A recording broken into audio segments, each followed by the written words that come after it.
तो चलिए फ्रेंड्स, आज हम समझते हैं कार्सिनोसिन होम्योपैथी मेडिसिन को। बहुत ही इंपॉर्टेंट रेमेडी है एंड इसके एक एक पॉइंट को डीपली डिस्कस करेंगे। तो चलिए सबसे पहले एक छोटा सा ओवरव्यू कर लेते हैं कि किस चीज़ से रेमेडी बनी है, किस प्रकार के मेंटल सिम्टम्स मिलेंगे, कैसे पेशेंट के अंदर आपको फिजिकल सिम्टम्स मिलेंगे और क्या इसकी मेन कैरेक्टरिस्टिक है। तो फ्रेंड्स, अगर हमें किसी भी रेमेडी को जानना है तो सबसे पहले ये पता करना पड़ेगा कि वो बनी किस चीज़ से है। तो हमारी जो कार्सिनोसिन मेडिसिन है वो वन ऑफ द नोसोड है होम्योपैथी के अंदर। देखिए नोसोड्स होता क्या है, जो भी रेमेडी डिजीज के सेल या उसके टिश्यूज लेकर ही बनाई जाती है उसको नोसोड बोलते हैं। और हमारे होम्योपैथी में 5 मुख्य नोसोड से बनी हुई रेमेडीज हैं, जिसमें सबसे पहली हमारी कार्सिनोसिन हो गई, ट्यूबरकुलोसिस हो गई, सोरेनियम हो गई, सिफ्लिनियम हो गई, मेडोराइनम हो गई। तो ये 5 होम्योपैथिक रेमेडीज हैं जो होम्योपैथी में नोसोड के रूप में काम करती है, यानी कि डिजीज के ही सेल या उसके टिश्यूज से ये दवाई बनाई जाती है। तो हमारी जो कार्सिनोसिन है वो कैंसर के टिश्यूज या सेल से बनाई जाती है, खासकर ब्रेस्ट कैंसर या स्टमक का कैंसर हो उसके टिश्यूज लेकर उसको दवाई के रूप में बनाया जाता है। तो बहुत ही इंपॉर्टेंट रेमेडी है और ऐसे ही इस रेमेडी को नहीं दिया जाता, प्रॉपर केस टेकिंग के बाद हम इस रेमेडी को दे सकते हैं। अब एक बार इस रेमेडी की पूरी थीम को समझते हैं कि किस प्रकार का आपको मेंटल सिम्टम्स मिलेंगे और किस प्रकार के फिजिकल सिम्टम्स मिलेंगे। एंड दोनों ही तरीके से फ्रेंड्स आप कार्सिनोसिन के पेशेंट को पहचान सकते हैं। तो अगर हम मेंटल सिम्टम्स की बात करें तो इसके जो मेन ट्रबल स्टार्ट होते हैं ना, वो उसकी एंटिसिपेटिंग सोच के कारण है, यानी कि इसके माइंड में बचपन से ही ऐसा रहेगा कि कुछ हो ना जाए, कुछ गलत ना हो जाए, ये गड़बड़ ना हो जाए, मैं यहाँ जाऊँगा तो ऐसा ना हो जाए, वैसा ना हो जाए, ये बात मेरे खिलाफ ना आ जाए। ये सोच, एंटिसिपेटिंग जो सोच है, वो उसके अंदर बहुत सारी एंजाइटीज पैदा करती रहेगी, बहुत सारी सोच पैदा करती रहेगी और धीरे धीरे वो एक मेंटल एक्सर्शन का रूप ले लेगी जो उसको परेशान करती रहेगी और उसकी समस्याओं को और ज़्यादा एग्रवेट करती रहेगी। तो ये जो वर्ड है ना फ्रेंड्स, एंटिसिपेशन, ये इसका मुख्य कारण है, यानी कि इस पेशेंट का बार बार इसके माइंड में एंटिसिपेशन रहेगा, ये गलत ना हो जाए, कुछ गड़बड़ ना हो जाए, मेरे साथ ऐसा ना हो जाए। यही चीज उसके अंदर समस्याएं पैदा करेगी। बट अगर उस पेशेंट की बात करें वो कैसा होगा, तो वो 2 प्रकार का हो सकता है। वैसे तो वो बहुत ज़्यादा इंटेलिजेंट, आर्टिस्टिक मिलेगा आपको, अलग अलग काम करेगा, आर्ट, म्यूजिक, ड्राइंग, ऐसी ऐसी चीज़ें करेगा, यानी कि आर्टिस्टिक वर्क उसे पसंद होगा। और उसके साथ साथ वो बहुत डल भी हो सकता है और ऐसे बोलते हैं ना कि चीज़ों को लेट समझना, थोड़ा सा बच्चों वाली हरकत, इडियट जिसको बोल देते हैं हम, इस प्रकार का उसका नेचर मिलने वाला है। यानी कि वैसे तो बड़ा आर्टिस्टिक मिलेगा पर थोड़ा सा चीज़ों को समझने में उसको तकलीफ होती है। मेंटली डिफेक्टिव चाइल्ड भी आपको कार्सिनोसिन का मिल सकता है। और इसके साथ साथ वो बड़ा ही फास्टिडियस नेचर का होगा। फास्टिडियस का मतलब है कि उसको हर चीज़ परफेक्ट चाहिए, जो चीज़ जैसी है उसको वैसी चाहिए, इतनी सी भी गलती उसको बर्दाश्त नहीं, उसका माइंड हर चीज़ परफेक्ट चाहता है। तो इस प्रकार का उसके मेंटल सिम्टम्स आपको कहीं ना कहीं मिलने वाले हैं। फिजिकल सिम्टम्स की बात करें तो फ्रेंड्स, फिजिकल सिम्टम्स से आप इस पेशेंट को जल्दी पहचान सकते हैं। देखिए बहुत सारे बॉडी के अंदर आपको तिल मिलने वाले हैं, यानी कि मॉल्स मिलेंगे। स्किन में डिस्कलरेशन मिल सकता है, यानी कि कहीं से स्किन ब्लैकिश या ब्राउनिश कलर की पाई जाएगी और कहीं से अजीब से रंग की, और स्किन पर बहुत सारे स्पॉट्स मिल सकते हैं। उसके साथ साथ इस पेशेंट के अंदर क्रॉनिक ब्रोंकाइटिस का अटैक, या पेशेंट आपको बताया कि मुझे बार बार ब्रोंकाइटिस, एस्थमा यानी कि रेस्पिरेटरी इलनेस से रिलेटेड बीमारियां हो जाती हैं, बार बार खांसी हो जाएगी। उसके साथ साथ इसकी स्किन में भी आपको बहुत सारी समस्याएं पाई जा सकती हैं, जैसे कि चिकन पॉक्स हो गया, मीजल्स हो गया, खसरा हो गया, मम्स हो गए, हप्पू जिसको बोलते हैं, जिसमें गले सूज जाते हैं हमारे। उसके साथ साथ टॉन्सिलाइटिस की समस्या इसको बार बार पाई जा सकती है इसकी प्रीवियस हिस्ट्री में। तो पेशेंट आपको ऐसे बता सकता है कि मेरे को ये सब चीज़ें बार बार होती रहती हैं। और ये फ्रेंड्स बहुत इंपॉर्टेंट रेमेडी है जिसकी फैमिली हिस्ट्री अगर हम पूछे तो फैमिली हिस्ट्री में या तो डायबिटीज़ मिलेगी कि पूरी फैमिली को डायबिटीज़ है, या फिर उसकी फैमिली हिस्ट्री में किसी को ट्यूबरकुलोसिस मिलेगा कि टीबी की समस्या है। उसके साथ साथ एनीमिया मिल सकता है पूरी फैमिली में कि मेरे मदर फादर के अंदर खून की कमी पाई गई थी। उसके साथ साथ सिफिलिटिक माइज्म के उसके पेरेंट्स पाए जा सकते हैं। तो फैमिली हिस्ट्री पूछकर भी हम कहीं ना कहीं समझ सकते हैं कि ये कार्सिनोसिन का पेशेंट हो सकता है, अगर फैमिली हिस्ट्री में ये सब समस्याएं पाई जाएं। तो खुद की समस्याएं प्लस उसकी फैमिली हिस्ट्री प्लस उसकी जो एक्सटर्नल बॉडी पर ग्रोथ है, जैसे कि बहुत सारे तिल हैं बॉडी में, स्किन में डिस्कलरेशन है, अलग अलग स्पॉट्स पाए जाएंगे, कमर पे बहुत सारी फुंसियाँ मिलेंगी और उसमें बहुत खुजली मिलेगी और उसे खुजला खुजला कर वो खून निकाल देगा, ऐसा पेशेंट कार्सिनोसिन का हो सकता है। और उसके डिजायर्स की बात करें तो दो चीजें उसको बहुत पसंद है दोस्तों। ये एक यूनिक सिम्टम है, इसलिए इसको बता रहा हूँ। देखिए, उसको बटर, मक्खन यानी कि, और उसके साथ साथ उसको चॉकलेट बहुत पसंद है। इस पेशेंट को ये दोनों चीजें बहुत ज्यादा पसंद मिलेंगी उसकी डिजायर्स के अंदर। एंड इसके साथ साथ मेंटल सिम्टम्स की बात करें, यानी कि अब वो अपने आप को कैसा बताएगा। हमने प्रीवियस हिस्ट्री की तो बात कर ली, बट मेंटल हिस्ट्री में अब अगर हम केस टेकिंग करेंगे तो वो पेशेंट बड़ा ही वर्कहोलिक होएगा। वो बताएगा कि मुझे काम बहुत पसंद है, मैं बहुत पैशनेट हूँ, अगर मेरे दिमाग में कोई चीज़ आ गई तो मैं उसको करके छोड़ता हूँ। तो बहुत ही पैशनेट मिलेगा, बहुत ही ज़्यादा वर्कहोलिक मिलेगा। और एक और मुख्य सिम्टम है फ्रेंड्स इस रेमेडी में कि सी से, यानी कि समुद्री वाले एरिया से उसको आराम भी मिल सकता है या फिर उसकी समस्या अग्रवेट भी हो सकती है। तो ऐसा नहीं कि एक राइटर ने बताया फ्रेंड्स कि उसको उस चीज़ से, सी से आराम भी मिल सकता है या फिर उसकी समस्या अग्रवेट भी हो सकती है। तो ये दोनों सिम्टम्स अगर वो सी शोर पर है तो ये कंडीशंस पाई जा सकती हैं।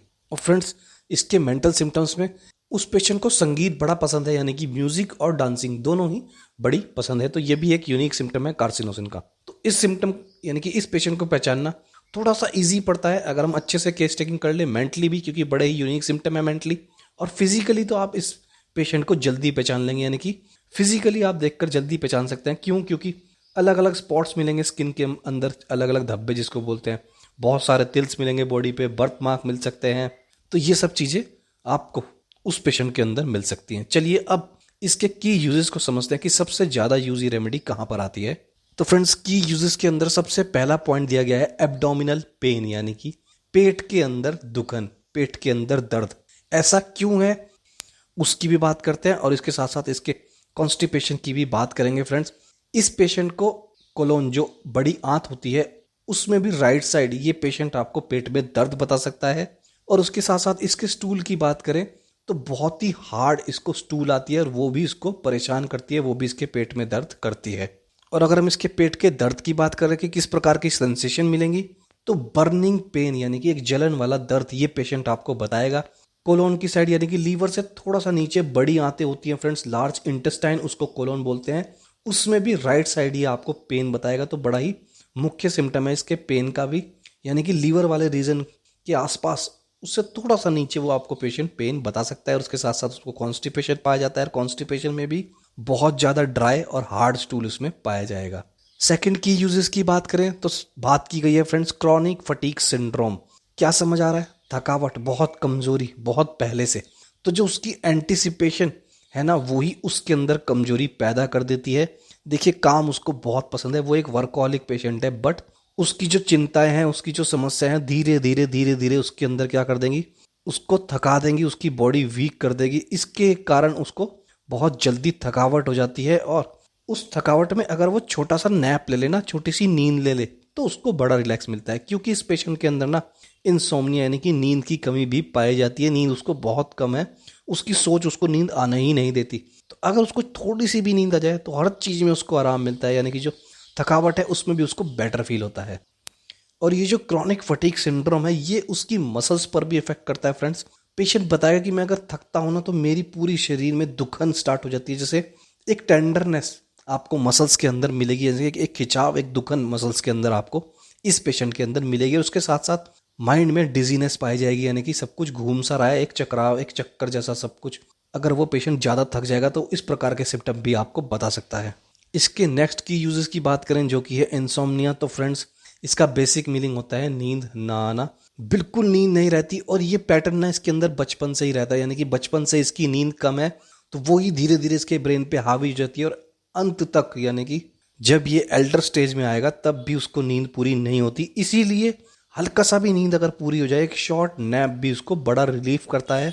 अगर मान लीजिए पेशेंट बताएगा कि अगर मैं थक रहा हूँ और मैं छोटी सी भी नींद ले लूँ, एक छोटा सा नैप ले लूँ, तो मुझे बड़ा रिलैक्स फील होता है, यानी कि मुझे वो छोटा सा नैप चाहिए ही चाहिए अगर मुझे रिकवरी करनी है बॉडी की। उसके साथ साथ नेक्स्ट की यूजेस में आया है पॉइंट रेस्पिरेटरी इलनेस। तो फ्रेंड्स हम बात कर चुके हैं, इसको बहुत सारी रेस्पिरेटरी इलनेस रहेगी, सांस की समस्या रहेगी, ब्रोंकाइटिस के अटैक इसको पढ़ सकते हैं, बचपन से ही मिलेंगे इसके अंदर। अस्थमा, ब्रोंकाइटिस, वूफिंग कफ, खांसी कैसी मिलेगी, वूफिंग कफ, उफ उफ ऐसी खांसी मिलेगी इसके अंदर। उसके साथ साथ इसको टॉन्सिलाइटिस की समस्या भी मिल सकती है। पेशेंट बताएगा हल्का सा ठंडा या खट्टा खा लूँ तो मेरे गले आ जाते हैं। और अगर हम लास्ट की यूजेस की बात करें तो बात हुई है स्किन ग्रोथ और उसके साथ साथ ब्लीमिसिस। तो स्किन के अंदर अलग अलग प्रकार की ग्रोथ पाई जा सकती है, बहुत सारे बर्थ मार्क मिलेंगे, बहुत सारे तिल मिलेंगे। और ब्लेमिसेस का मतलब होता है फ्रेंड स्किन के अंदर डिस्कलरेशन, यानी कि स्किन किसी एक स्पेसिफिक एरिया से उसका रंग ही बदल जाएगा, डिस्कलरेशन आ जाएगा। अलग अलग स्पॉट्स भी पाए जा सकते हैं स्किन के अंदर। एक्ने भी बताए गए हैं एक किताब में कि कमर पे बहुत सारे एक्ने मिलेंगे और पेशेंट उनको बहुत ज़्यादा खुजाएगा, इतना खुजा देगा कि उसको खून आ जाएगा। तो ऐसी स्किन के अंदर अलग अलग प्रकार की ग्रोथ और ब्लेमिसेस पाए जाएंगे। तो इस एक सिम्टम से ही आप कहीं ना कहीं समझ सकते हैं कि ये कार्सिनोसिस का पेशेंट हो सकता है। ऐसा नहीं कह रहा हूँ कि होगा ही अगर ये कंडीशन पाई जाएगी, फर्दर केस टेकिंग करेंगे तो कहीं ना कहीं समझ आएगा। तो ये तो हमने की यूजेस समझ लिए, ओवरऑल एक बात कर ली। अब इसके की सिम्टम्स पर चलते हैं कि ये तो सिम्टम पाए जाने चाहिए कार्सिनोसिस का अगर पेशेंट है, और फर्दर उसको डीपली एक एक सिम्टम को डिस्कस करेंगे और उसकी मोडालिटीज को भी समझेंगे। तो फ्रेंड्स की सिम्टम के अंदर सबसे पहला की सिम्टम है वर्कोहलिक। काम उसको बहुत पसंद है, बहुत ज़्यादा वो वर्कोहलिक मिलेगा।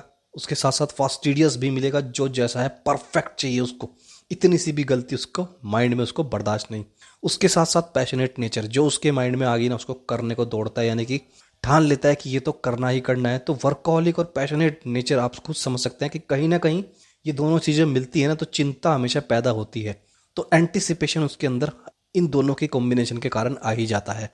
उसके बाद बात की गई है condition that are affected by being at the seaside. तो इस सिम्टम के अंदर दोनों रूप पाए जा सकते हैं, यानी कि सी साइड पर जब वो समुद्री किनारे होगा तो उसको अच्छा भी लग सकता है, उसके सिम्टम में आराम भी मिल सकता है, और उसके साथ साथ ऐसा भी बताया गया कि उसके सारे सिम्टम एग्रावेट भी हो सकते हैं। तो ये एक बड़ा ही यूनिक इसका सिम्टम है। उसके साथ साथ डिजायर टू ट्रैवल बहुत ही यूनिक सिम्टम है।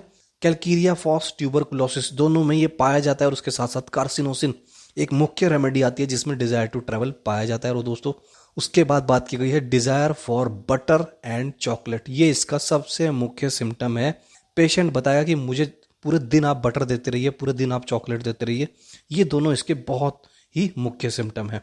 और उसके साथ साथ बात की गई है स्लीप डिफिकल्टीज, जिसकी हमने बात कर ही ली कि ये पैटर्न तो बचपन से ही इसके अंदर रहेगा और वो आगे जाके एक बीमारी में बदल जाएगा, इंसोम्निया में बदल जाएगा कि पेशेंट को बिल्कुल नींद नहीं आती। अगर हल्का सा भी छोटा सा भी नैप मिल जाए, नींद आ जाए तो बड़ा उसको अच्छा लगता है। तो ये सिम्टम्स तो इस पेशेंट के अंदर कहीं ना कहीं पाए जाने चाहिए। चलिए अब मेंटली और फिजिकली दोनों तरीके से पेशेंट को समझते हैं और एक एक पॉइंट को डीपली डिस्कस करेंगे, साथ में उसकी मोडालिटीज को भी डिस्कस करेंगे। तो फ्रेंड्स रेमेडी प्रोफाइल पे हम आ चुके हैं। रेमेडी प्रोफाइल में सबसे पहले मेंटल सिम्टम्स की बात की गई है कि कैसा पाया जाएगा। तो फ्रेंड्स ये जो पेशेंट है वो बहुत ही शाय, यानी कि बहुत ही शर्मीला टाइप का, एम्ब्राग्रेसिया एक रेमेडी है, उसमें भी बड़ी ही शाइनेस पाई जाती है। तो उसके साथ ही कहीं ना कहीं ये कंबाइन करता है, पर वो बहुत अलग रेमेडी है, ये एक अलग ही रेमेडी है। तो ये नोसोड है, ये तो सिर्फ 5 ही नोसोड है पूरी होम्योपैथी में। तो साइनेस पाई जाएगी। और उसके साथ साथ इसका जो सबसे इंपॉर्टेंट सिम्टम है दोस्तों मेंटली जिसको आप पहचान सकते हैं वो है ओवर सिंपैथेटिक। किसी का भी दुख इससे बर्दाश्त नहीं। 2 रेमेडीज जो इससे मैच करती हैं वो है फॉस्फोरस एंड कॉस्टिकम। कॉस्टिकम दिखावे के लिए ओवर सिंपैथी दिखाता है, बट फॉस्फोरस नेचर से ही ओवर सिंपैथेटिक होता है। तो कहीं ना कहीं हम इस रेमेडी को फॉस्फोरस से, अगर इस सिम्टम में देखें तो फॉस्फोरस से मैच कर सकते हैं, क्योंकि फॉस्फोरस भी दिल का बड़ा ही अच्छा है। उसको लोगों को जोड़ना, उसकी थीम ही यही है कि लोगों को जोड़ के रखो ताकि हम सिक्योर रहें।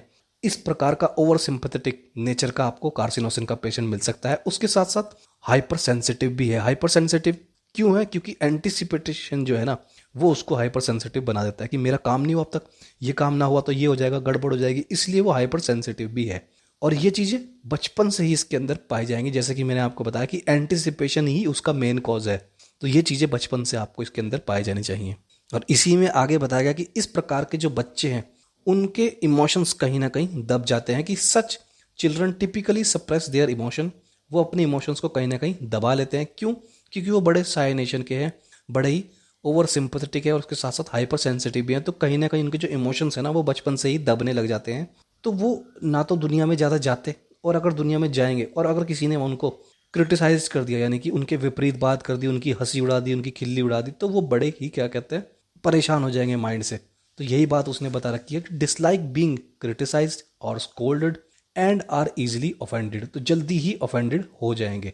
तो फ्रेंड्स इसकी नेक्स्ट लाइन में बताया गया है कि ड्यूरिंग प्यूबर्टी, जब एक बच्चा अपनी जवानी की एज में आता है, they may find it difficult to contain their sexual.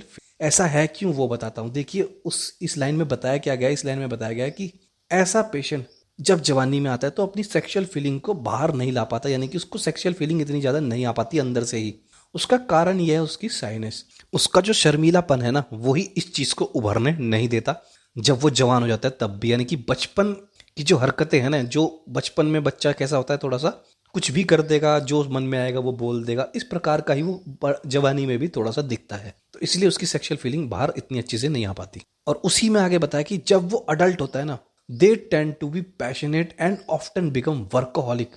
तो कैसे हो जाता है, जब वो एक एक अच्छी स्टेज में आता है, यानी कि जब एल्डर्स की स्टेज में आता है, तब कैसे हो जाता है, फिर वो यानी कि उसे क्या है, फिर उसे समाज से उतना प्यार मिल ही नहीं पाता, क्योंकि वो स्टार्टिंग से ही साय नेचर का है, समाज से इतना जुड़ा ही नहीं।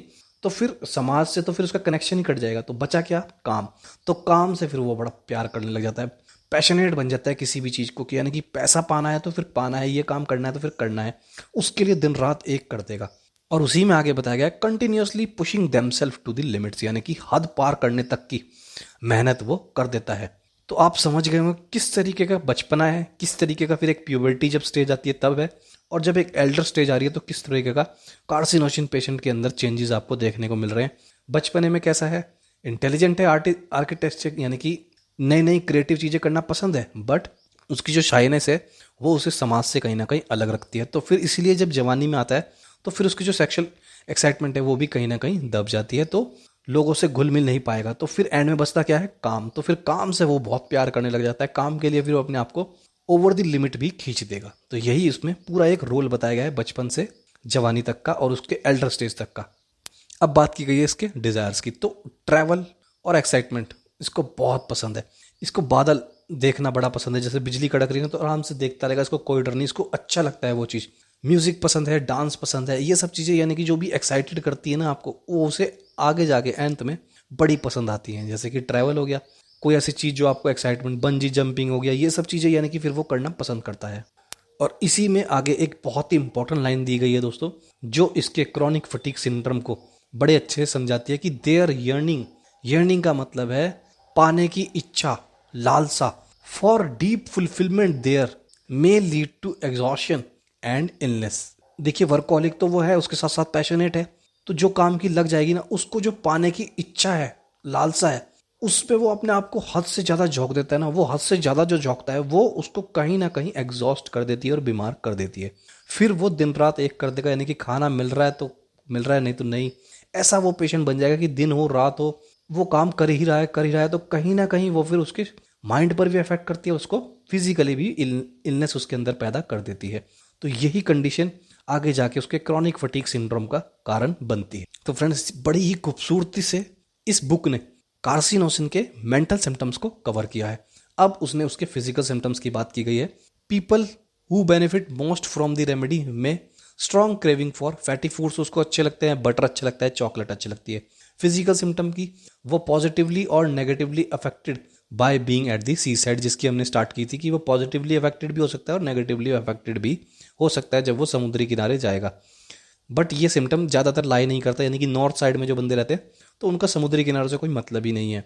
और इसी में आगे बात की गई है these people generally feel better for dancing और व्हेन लिसनिंग टू म्यूजिक। तो कोई भी काम जो एक्साइटेड करता है ना अंदर से, वो उनको बाद में बड़ा अच्छा लगने लगता है। उसके साथ साथ their symptom may be relieved by lying on the knee drawn up their elbow. तो बड़े होकर भी वो बच्चों वाली पोजीशन में सोता है, जैसे बच्चे सोते हैं ना, कूनियों और हाथों को यानी कि हमारी एल्बो, हमारी नीज को मोड़कर आगे की तरफ झुककर जैसे एक छोटा बच्चा सोता है, तो इस प्रकार से उनको सोने से बड़ा अच्छा लगता है। ये कार्सिनोसिन का बहुत ही इंपॉर्टेंट सिम्टम है। तो फिजिकली हम लगभग समझ चुके हैं, मेंटली कंडीशन बहुत बढ़िया समझ चुके हैं। अब कुछ यूनिक सिम्टम्स के बारे में बताया गया है, जैसे कि फैमिली हिस्ट्री में क्या क्या पाया जाएगा। तो कार्सिनोसिन में be prescribed for those who have personal, या तो पर्सनल उनको ही, या फिर फैमिली हिस्ट्री पाई जाएगी किस चीज़ की, कैंसर हो, डायबिटीज़ हो, ट्यूबरकुलोसिस हो, निमोनिया हो। और इसी में बताया गया है in some cases the remedy may even be use to treat in the acute disease, यानी कि ऐसे केसेस अगर पाए जाएं तो यही रेमेडी एक्यूट डिजीज यानी कि एक्यूट बीमारी जो अभी पैदा हुई है शरीर के अंदर, उसको ठीक करने में भी कामयाब है। और इसी में आगे बताया गया है दोस्तों बहुत इंपॉर्टेंट लाइन कि ये रेमेडी उनको भी अच्छे से काम करती है who have a history of emotional stress और who are recovering from chronic fatigue syndrome और मोनोन्यूक्लोसिस। तो जिनकी chronic fatigue syndrome की बीमारी हो, मोनोन्यूक्लोसिस एक वायरस है दोस्तों जो हमारे सलाइवा से हमारी बॉडी के अंदर पहुंचता है और इसको हम किसिंग डिजीज भी बोलते हैं कि अगर किसी ने किस की और उसका सलाइवा हमारी बॉडी के अंदर चला गया तो उस सलाइवा में ये वायरस पाया जाता है, तो उससे हमारी बॉडी के अंदर काफ़ी सारी प्रॉब्लम पैदा हो जाती हैं, स्किन में इरिटेशन या सांस की कोई समस्या। इस प्रकार से इस पेशेंट के अंदर भी ये रेमेडी यूज़ की जा सकती है जिनको ये सब पाया जाता है, यानी कि जिनसे कोई पेशेंट रिकवर कर रहा हो धीरे धीरे, उसके साथ साथ हिस्ट्री ऑफ इमोशनल स्ट्रेस रही हो, तो हम इस पेशेंट की तरफ जा सकते हैं। अब एक एक सिम्टम को डीपली डिस्कस करते हैं, एक एक की यूजेस को, उसके साथ साथ उसकी मोडेलिटीज को भी समझते हैं, तब हमें इसकी जो ओवरऑल पिक्चर है वो और ज़्यादा क्लियर हो जाएगी, यानी कि तब हम समझ सकते हैं कि कार्सिनोसिन का पेशेंट फिजिकली और मेंटली किस लेवल तक का हमें मिल सकता है। तो इसमें सबसे पहले बात की गई है क्रॉनिक फटीग सिंड्रोम। देखिए अब तो हमें समझ आ रहा है क्रॉनिक फटीग सिंड्रोम किस चीज़ से पैदा हुआ है। जो उसने बहुत ज़्यादा मेहनत कर दी, अपने आप को हद पार करने के लिए जान लगा दी, वर्कहोलिक और पैशनेट नेचर का तो वो है ही, तो किसी एक चीज़ को पाने का जो चाहता है उसके लिए उसने बहुत ज़्यादा मेहनत कर दी, तो वो कहीं ना कहीं इसकी क्रॉनिक फटीग सिंड्रोम का कारण बन जाता है। तो इसमें ये क्या पाएगा, बहुत जल्दी फिर थकने लगेगा, उसके साथ साथ exhaustion associated with tenderness in the muscles में एक दुखन एक खिंचाव सा फिर वो पेशेंट आपको बताने लगेगा।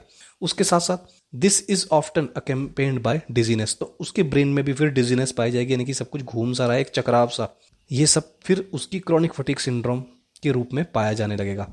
और उसके साथ साथ ही नमनेस, हाथों पैरों में सूनपन, नॉसियस फीलिंग आ सकती है, ये कभी कभार पाई जाती है पेशेंट के अंदर। Frequently cold and recurrent acute illness are common characteristic traits. तो ये तो हमने स्टार्टिंग में पढ़ा कि उस पेशेंट को बार बार सर्दी जुकाम, उसके टॉन्सिल्स, ये सब अब उसके अंदर बार बार होने लगेगा, यानी कि जरा सी ठंड से उसको जुकाम हो जाएगा, कुछ ठंडा या खट्टा खा लिया गले आ जाएंगे, या फिर बहुत जल्दी बीमार पड़ जाएगा, थोड़ा सा भीग गया बुखार आ जाएगा, ऐसे उसको अब होने लगेगा। क्यों? क्योंकि उसने बहुत ज़्यादा काम ले लिया शरीर और मेंटली भी, तो उसका शरीर अब थोड़ा सा वीक हो गया। अब बात करते हैं उससे नेक्स्ट लाइन में, देयर में भी depression and a loss of concentration. उससे भी फर्दर स्टेज की बात बताइए दोस्तों कि एक स्टेज ऐसी भी आ सकती है कि वो पेशेंट डिप्रेशन में भी मिल सकता है आपको, और उसकी कंसंट्रेशन लॉस भी उसके अंदर पाया जा सकता है। उसी में आगे बताया गया कि this condition may arise following a bout of mononucleosis. तो ये कंडीशन जब उसके अंदर मोनोन्यूक्लोसिस, यानी जिसकी मैंने अभी बात बताई थी कि एक किसिंग डिजीज है, हमारे सलाइवा से एक वायरस हमारी बॉडी में पहुंचता है जो ऐसी कंडीशन पैदा कर देगा, क्या, मेंटल डिप्रेशन या फिर लॉस ऑफ कंसंट्रेशन। तो देखिए किस तरीके से बीमारी उस पर हावी होने लगती है जब वो अपने आप को बहुत ज़्यादा झोंक देगा किसी एक काम के बाद।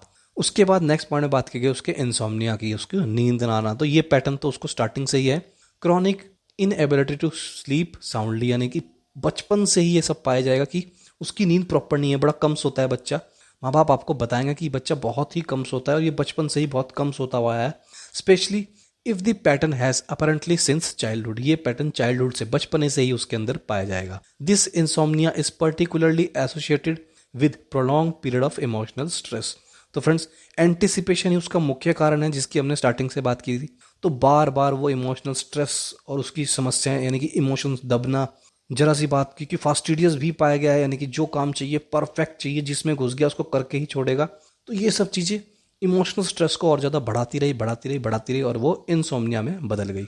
और इसी में आगे बताया कि with some form of rejection often the root cause of the problem. तो इसको अगर हम क्लियरली समझे कि हमने बहुत मेहनत की पर वो काम उस तरीके से हो नहीं पाया, तो क्या हो गया, ऐसे लगा कि मुझे रिजेक्शन मिला है, तो पेशेंट उसकी और ज़्यादा स्ट्रेस ले लेता है कि जो काम के लिए मैंने इतनी मेहनत की वो हो ही नहीं पाया उसके, तो रिजेक्शन के रूप में इंसान उसको ले लेता है, तो वही उसका मेन कॉज बनता है इंसोम्निया का।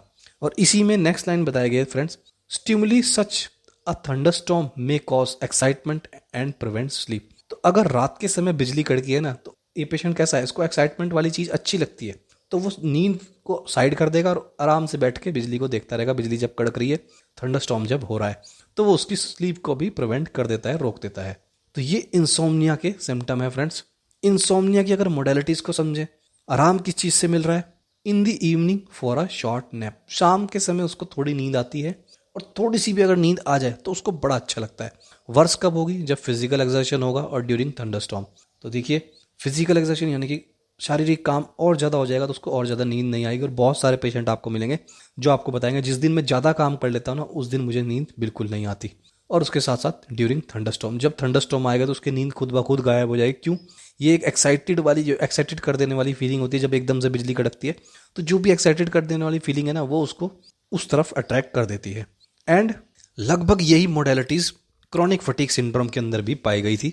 सिम्टम बेटर कब हो रहे हैं? शॉर्ट नैप से, in the evening, at a seaside, for lying with knee and drawn up the elbow. तो घुटने और एल्बो के बल लेटना पसंद है, छोटी सी नींद आ जाए अच्छा लगता है। सी साइड पे क्रॉनिक फटीग सिंड्रोम से उसको अच्छा लगता है, शाम के समय उसको अच्छा लगता है। सिम्टम वर्स कब हो रहे थे क्रॉनिक फटीग सिंड्रोम में? फिजिकल एक्सर्शन उसको और ज़्यादा परेशान कर देगा।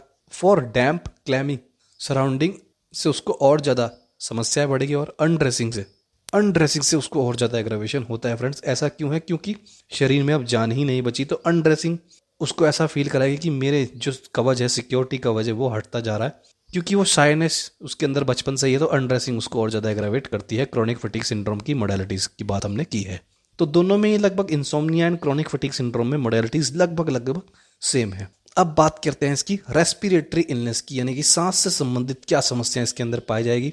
तो बचपन से ही इसको ब्रोंकाइटिस, अस्थमा का अटैक आता रहता है, तो वही चीज बता रखी है, bronchitis with a cough that develop from tickling in the throat. तो पेशेंट आपको टिकलिंग सेंसेशन तो उसे नहीं पता, पेशेंट आपको बताया गले में कुछ है, कुछ अड़ रहा है जिसको बाहर निकाल दूं, ऐसी सेंसेशन है गले में। वही चीज पेशेंट आपको बार बार रिपीट करता रहेगा, उससे मुझे खांसी उठती है और वही चीज मेरे ब्रोंकाइटिस का कारण बनता है, कि मुझे सांस में दिक्कत आने लगती है। और उसके साथ साथ बताया गया कि देयर में ऑल्सो बी अस्थमा, तो अस्थमा की भी उसको बार बार अटैक आ सकते हैं, जिसमें क्या पाया जाएगा, जिसमें छाती में एक कंस्ट्रक्टेड फीलिंग, यानी कि चेस्ट में एक दबाव सा उसको हमेशा रहेगा जब उसको अस्थमा का अटैक मिलेगा। तो पेशेंट आपको बताएगा कि अगर वो अस्थमा के लिए आपके पास आया है कि सांस की समस्या है जिसमें मुझे अस्थमा के अटैक पड़ते हैं, और उसमें सिम्टम क्या है, छाती के अंदर दबाव सा आपको मिलेगा। अगर हम रेस्पिरेटरी इलनेस की मोडालिटीज की बात करें तो भी देखिए, इवनिंग में और शॉर्ट नैप से, यानी कि हल्की सी भी नींद आ गई ना, पूरी बॉडी में उसको आराम मिलता है। शाम का समय उसको बड़ा अच्छा लगता है, उसके सारे सिम्टम आराम मिल जाता है। वर्स कब हो रहा है? कोल्ड एयर, ठंडी हवा उसकी समस्या। रेस्पिरेटरी इलनेस में कोल्ड एयर से समस्या बढ़ती है। फॉर टॉकिंग, ज़्यादा बोलेगा तब भी सांस की समस्या आ जाएगी। फॉर लाफिंग, बहुत ज़्यादा हंसने से भी उसके गले में टिकलिंग सेंसेशन हो जाएगी, उसको खांसी उठ जाएगी और वो खांसी आगे जाके ब्रोंकाइटिस में बदल जाती है। फॉर रनिंग, अगर बहुत ज़्यादा तेजी से दौड़ेगा तो सांस की समस्या आ जाती है। और फॉर अनड्रेसिंग करेगा, चेस्ट पे डायरेक्ट ठंडी हवा लगेगी तो उसकी समस्या बढ़ जाती है। तो देखिए, रेस्पिरेटरी इलनेस में मोडेलिटीज में बेटर किस चीज़ से हो रहा है? इवनिंग और शॉर्ट नैप से। बट वर्स बहुत सारी चीज़ों से हो रहा है। ठंडी हवा उसको परेशान कर रही है, ज़्यादा बोलना, ज़्यादा हंसना, ज़्यादा तेज दौड़ना, ये सब उसको परेशान कर रहा है। अब बात करते हैं इसके एब्डोमिनल पेन की, यानी कि पेट में क्या क्या समस्याएं पाई जाएंगी और क्या उसकी मोडेलिटीज़ मिलेंगी। तो फ्रेंड्स, एब्डोमिनल पेन में बताया गया कि जैसे कि मैंने आपको स्टार्टिंग में बताया था कि कोलोन की राइट साइड में वो आपके पेट में दर्द बताएगा, और कैसा दर्द है, बर्निंग पेन बताएगा। उसके साथ साथ बहुत ही ड्राई और हार्ड स्टूल उसको पाया जाएगा। तो उसी की बात बताई गई है, abdominal pain with dry hard stool and burning pain on the right side of the colon. There may be constipation which is typically associated with a desire for fatty food such as chocolates. तो butter और chocolate का तो वो दीवाना है ही, तो वो चीज़ उसको कॉन्स्टिपेशन पैदा कर देती है। और उसके साथ साथ स्टूल कैसी पाई जाएगी? बहुत ही ड्राई और बहुत ही हार्ड, राइट साइड की तरफ वो बर्निंग पेन बता सकता है कोलोन के अंदर। इसकी मोडालिटीज की बात करें, प्रेशर ऑन दी एब्डोमेन से आराम मिलता है। For bending forward, for hot drink, गर्म चीज़ों से आराम मिलता है। पेट पे अगर हल्का सा दबाव डालेगा तो आराम मिलेगा। आगे की तरफ झुकने से उसको आराम मिलता है। तो कार्सिनोसन का बड़ा ही मुख्य सिम्टम है कि पेट के अगर दर्द है तो आगे की तरफ झुकेगा तो आराम मिलेगा, और पेट पकड़ के आगे की तरफ वो पेशेंट झुकना पसंद करेगा जब उसको ज़्यादा दर्द होता है। और ये सिम्टम कोलोसिंथेसिस के अंदर भी पाया जाता है, बट कोलोसिंथेसिस के अंदर बहुत ज़्यादा दर्द है कि पकड़ के बिल्कुल आगे बिल्कुल झुक जाएगा। दोनों कहीं ना कहीं हल्की सी सिमिलर है अगर एब्डोमिनल पेन की बात करें। वर्स कब हो रहा है?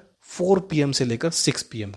तो ऐसा नहीं है कि 4 बजे की बात आई है शाम को तो लाइकोपोडियम उठाकर दे दी, क्योंकि लाइकोपोडियम की सारी समस्याएं 4 से 8 के बीच में समस्या बढ़ती है, बट इसमें किस में बढ़ रही है?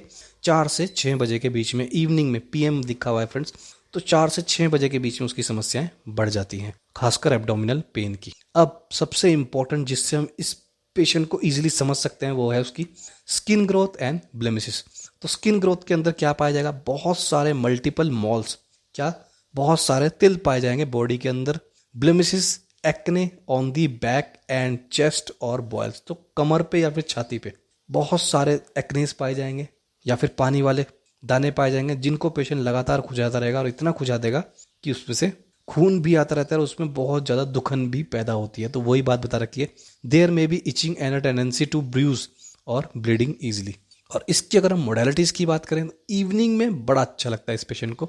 और सिम्टम वर्स कब हो रहे हैं? For undressing. बस इवनिंग में एक ही जगह दिक्कत आ रही है, वो इसके एब्डोमिनल पेन। एब्डोमिनल पेन में 4 से 8 बजे के बीच में उसकी समस्या बड़ी बढ़ती है, वरना पूरी रेमेडी में इवनिंग में और शॉर्ट नैप से बड़ा अच्छा उसको फील होता है और अनड्रेसिंग से उसको सिम्टम उसके एग्रावेट होते हैं। तो ये था एक ओवरऑल पिक्चर फ्रेंड्स, जिसमें हमने कार्सिनोसिन की मेंटल सिम्टम्स की बात भी कर ली। बड़ी खूबसूरती से हमने समझा कि किस तरीके से बचपन से अब तक वो मेंटली बदलता रहता है और उसकी समस्याएं बढ़ती रहती हैं और कैसे वो एक बीमारी का रूप ले लेती हैं। और उसके साथ साथ फिजिकल सिम्टम्स में हमने एक एक पॉइंट को डीपली डिस्कस कर ही लिया है और उसकी मोडालिटीज़ को भी समझ लिया है।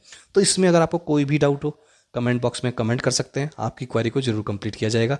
एंड इसके साथ साथ अगर आपके परिवार में या कोई आसपास ऐसी कोई समस्या जो रिकवर नहीं हो पा रही, आपने बहुत जगह कंसल्ट कर लिया है, बहुत सारे डॉक्टर्स को दिखा लिया है, बट कहीं ना कहीं वो केस अब क्रॉनिक रूप लेता जा रहा है, वो रिकवर नहीं हो रहा है, तो आप हमसे भी संपर्क कर सकते हैं। Email ID and phone number आपको दे दिया गया है।